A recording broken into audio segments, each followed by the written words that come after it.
Pemirsa, Partai Amanat Nasional secara resmi telah menyatakan dukungannya kepada pemerintahan Jokowi JK. Selain PAN, sejumlah partai politik anggota Koalisi Merah Putih juga telah memberikan sinyalemen untuk mendukung pemerintahan Jokowi JK.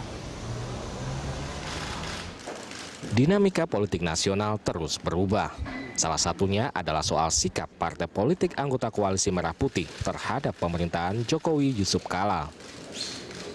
Satu persatu, anggota Koalisi Merah Putih kini mulai berpaling ke pemerintahan Jokowi JK. Partai Amanat Nasional sejak awal September lalu telah secara resmi menyatakan dukungannya pada pemerintahan Jokowi JK. Sementara Golkar dan P3 juga memberikan sinyalemen untuk merapat ke Jokowi JK. Partai Golkar telah terbagi menjadi dua kubu. Kubu Golkar Agung Laksono sejak awal telah menyatakan dukungannya pada Jokowi. Sementara kubu Abu Rizal Bakri selama ini berada di kubu yang berseberangan. Namun, rapat koordinasi di Bali awal Januari lalu merekomendasikan agar Partai Golkar Ical juga mendukung pemerintahan Jokowi JK. Presiden Jokowi juga telah bertemu dengan kedua kubu Partai Golkar di Istana. Tentu sebagai memberikan terima kasih. Gitu, ya. Tapi kalau misalkan nanti dukungannya sendiri akan berbentuk apa nih Pak Ical?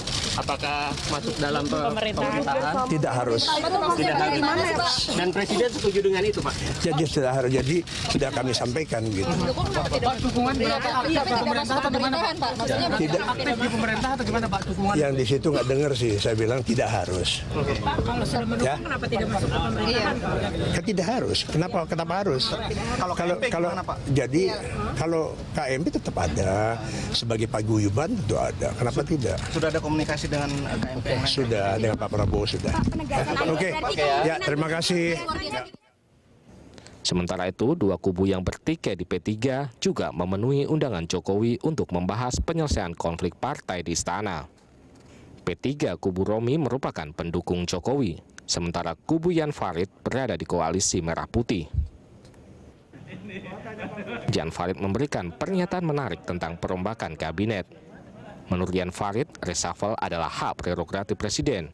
Namun Jan akan menyambut baik jika Presiden Jokowi menawarkan posisi menteri pada P3. Alih-alih mengajukan kader dari kubu Muktamar Jakarta, Jan justru akan mengajukan calon menteri dari kubu Muktamar Surabaya untuk masuk ke dalam kabinet. Jan Farid menyebut akan mengajukan Romahur Mursi menjadi Menteri Agama. Kalau masalah reshuffle, ini betul-betul hak prerogatif Presiden. P3 tidak berhak mencabut. Tapi andai kata Pak Jokowi nanya sama saya, Pak Jan Farid, mau nggak masukin menteri dari Partai Persatuan Pembangunan? Yang saya calonkan pasti Romi. Dan Romi Sinyalemen dukungan ke pemerintah juga ditunjukkan Partai Keadilan Sejahtera. Desember tahun lalu, Presiden PKS Sohibul Iman menemui Jokowi di Istana. Sohibul menyatakan kedatangannya ke Istana merupakan bentuk silaturahmi sebagai pengurus baru PKS. Dalam berbagai kesempatan yang berbeda, Sohibul menyatakan partainya tetap berada di luar pemerintahan. Bagian demikian sejumlah informasi yang dapat kami sampaikan langsung dari Gedung DPR RI Jakarta. Kembali ke Anda di studio. Baik,